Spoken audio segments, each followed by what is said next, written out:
I'd like to ask the Minister for Education, Sport and Culture what meetings have taken place with education support officers with regard to transferring employees to the PSC, and if he'll make a statement. Well, the Minister for Education, Sport and Culture, Mr Crageen. Thank you, Mr President. Approval to amend the Public Service Commission Classes of Employees Amendment Order 2019 is being sought from this Honourable Court today in order to effect the transfer of education support officers into the PSC with effect from the 1st of January 2020. This move is consistent with the overall policy of enlarging the PSC to cover most of the employment groups on the island where terms and conditions are not linked primarily to counterpart employment groups in the UK, for example NHS, teachers, police and fire. A further driver for this proposal is the introduction of the new equal pay provision of the Equality Act 2017 and the benefits for employers to operate a single consistent job evaluation scheme, pay and grading structure across its workforce. I can confirm that the transfer of education support staff has been discussed at the Education Support JNC meetings held on the 20th of March 2019, the 8th of May 2019, the 26th of June 2019 and the 23rd of October 2019 with unions and staff representatives. There's also been regional briefings held for all education support staff to be briefed and to ask questions about the transfer. These were held on Monday the 25th of November at Ramsey Grammar School, Tuesday the 26th of November at Castle Rushen High School, Wednesday the 27th of November at the Nunnery, and Thursday the 28th of November at QE2 High School. These briefings were well attended and staff given the opportunity to raise as many points as they wished, which were dealt with by senior officers from OHR, my department and the relevant trade unions. The transfer was further discussed at a meeting of the JNC last Wednesday, which was attended by both my Chief Executive and the Executive Director of OHR. I am informed that this was a constructive meeting and a number of steps agreed about moving the project forward, including further communication and consultation with staff. Supplementary question, Ms Edge. Thank you, Mr President. Thank the Minister for that response. In this Honourable Court on the 20th of February, the Minister did state that they were reviewing ESOs. Then on the 5th of March, in another place, he said that they were still considering or deciding whether to progress anything. And then obviously on the 26th of November, he confirmed that they're reviewing. Can the Minister confirm that he is confident that, he's mentioned the JNC meetings, can he confirm that he's confident that everything is being fully communicated to the employees that are affected by these changes, and or has he just relied on what his members who have attended these meetings? And I just need to add this in, that Minister Thomas has just stated in what he was talking about with regards to changes for employees, it takes time. Can the Minister confirm, when he stated in here on the 5th of March that there was no changes being decided, but he's just stated that the 20th of March they had their first meeting about it, did he not know on the 5th of March that that was happening? Minister to reply. Thank you, Mr President. The 20th of March meeting, what was this was a discussion that was being had. It hadn't been decided. Subsequently, myself, members of the department and officers had discussions with secondary heads regarding this. This is a transfer, but there is still a consultation process to be carried out once that transfer has taken effect. And as stated previously, there is not going to be any change of terms and conditions, as these have to be negotiated with the unions and the staff. Supplementary, Ms Edge. Thank you, Mr President. Does the Minister not therefore feel that the item that's on the order paper later on today is premature? He's just admitted that you'll be consulting on this process. Is it not premature to be bringing item 9 forward today? Minister to reply. Thank you, Mr. President. No, because as we said, is that they will carry on in their positions, and then there's further negotiations to be had regarding, as the Minister for Policy and Reform said earlier, about carrying out job evaluation and grading. So that's all part of what we were talking about, the equal pay. Honourable Member Mr Shimmons. Thank you, Mr. President. I've received a number of complaints from educational support officers and head teachers, and I emailed the Minister over the weekend about these. They're very unhappy with the way this has been handled, particularly the communication. Does the Minister feel that the communication has been effective and respectful to all the valued team? Minister to reply. Thank you, Mr. President. I think one of the areas that you find is that there will be certain people who don't get that communication, or they wish to have further information. So there's always room for improvement on how you communicate with your staff. Some individuals and their level of engagement they want at that time. But what we've said is that once the transfer, if approved today, goes ahead, there will be further consultation with staff. This is not just where you're going to be transferred over there and being a done deal. There's going to be further consultation with the staff and their representatives. Supplementary question, Mr Robert Shaw. Thank you, Mr President. In light of the importance in this sensitive matter with regard to good communication, does the Minister not feel it's deeply disappointing that the Department found it necessary to write a letter of apology, unreserved apology, to head teachers with regard to the way the Department had engaged with the head teachers on this matter? Does that not worry him? Minister to reply. Thank you, Mr President. I have discussed this matter with my Chief Executive, and he had sent an email to head teachers and advising them about this transfer. Unfortunately, from what I understand, he had forgotten there was a confidential header on in the letter, and he thought that that could be discussed. He has apologised for that. So, unfortunately, these things had happened, and as the Honourable Member said, he has apologised for misrepresenting that email. Supplementary, Ms Edge. Thank you, Mr President. It's quite clear from the email, which I have seen the documentation, that perhaps the meetings didn't go as well as the Minister has tried to give that impression in here today. With regards to the apology, other concerns that have been raised, and I wonder whether the Minister can sort of look at this. There's an employee groups that worked for the special education section of education that only on the 1st of April this year were transferred into working for the schools.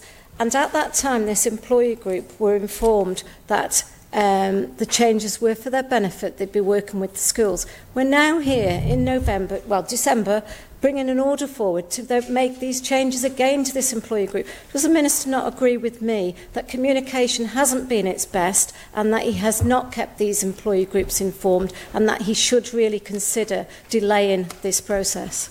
Minister to reply. Thank you, Mr President. As I've said to the Honourable Member before, this isn't the end of the process. There is still going to be further communication and further consultation with the staff. Supplementary question, Honourable Member for Garth, Mrs Kane. Thank you, Mr President. I, similarly to my colleagues, have received some concerns raised from the schools, and I'd like to ask the Minister, how is this change going to benefit teaching? Why is it considered, when 20 years ago the ESOs were put under the school management, that it's now better to have them managed centrally? How is that going to impact on the education delivered? And is it similar to caretaking and school meals? It's a further erosion of the management at the centre of the school as a sort of little school world that is its own entity. How will it impact education? Why is this better? Thank you. Minister to reply. Thank you, Mr President.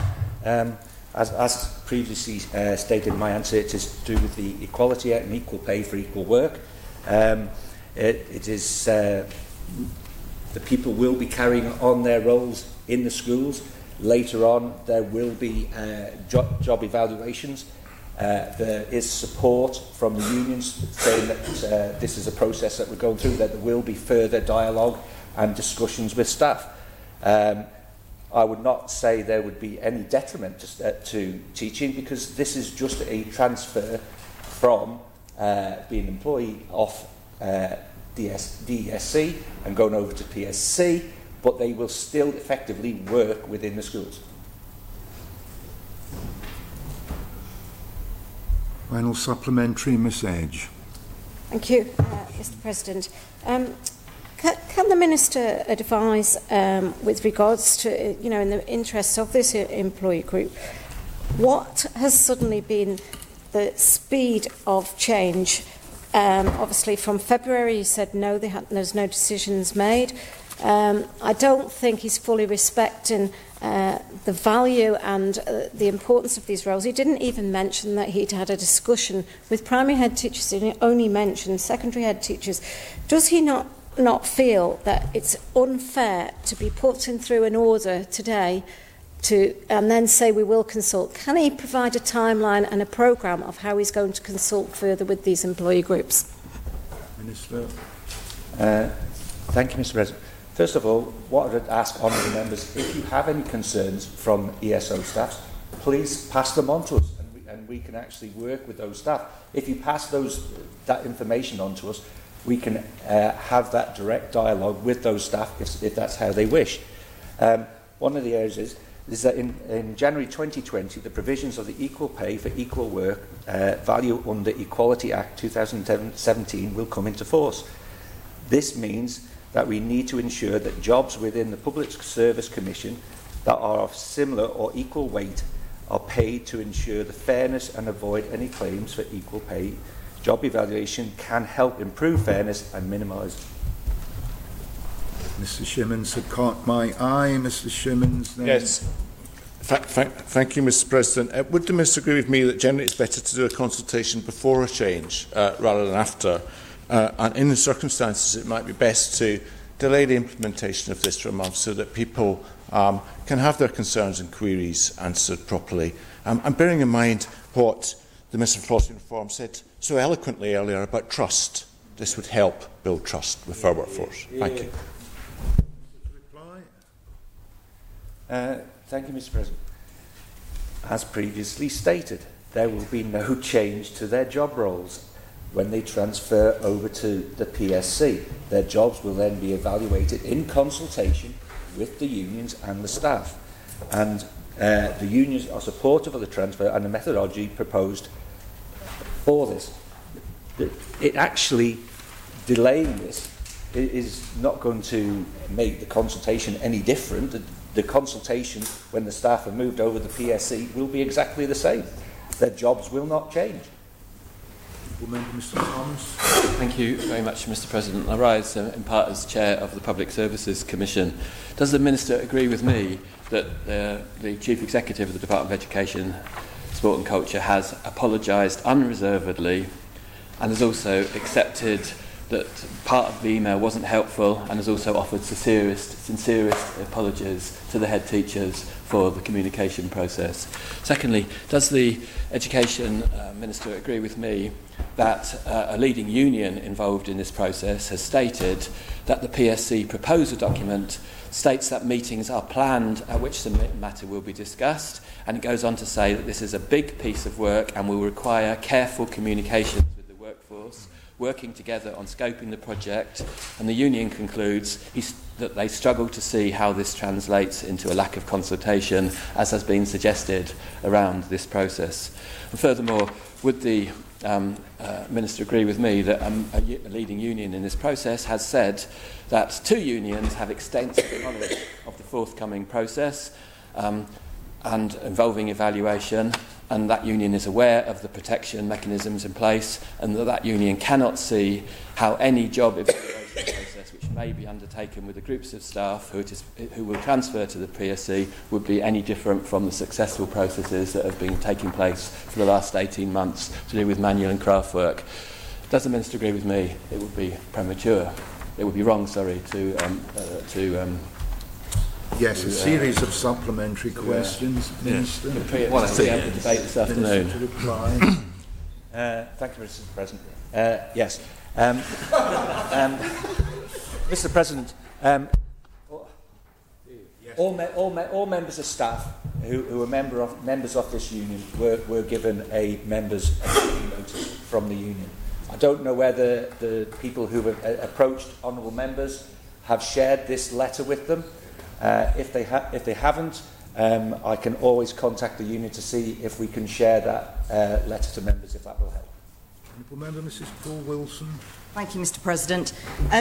Does the Minister agree with me that there is a distinction, and it is important to keep the distinction clear, between the technical employer and that the order that's on the order paper later today is about a technical transfer to a different employer, but that all good practice around appropriate consultation in any future job evaluation, and in particular meeting the needs of the Equality Act, must take place irrespective of whether the technical employer is the Public Services Commission or the Department for Education? Reply. Thank you, Mr. President. Yes, I'm happy to. Final supplementary, Miss Edge. Thank you, Mr. President. I'm just a little concerned about one comment that the Minister's just made, that there seemed to be an assumption that everybody would have received communications via unions. Not everybody's in a union, so the Minister needs to ensure that everybody has received the correct communication.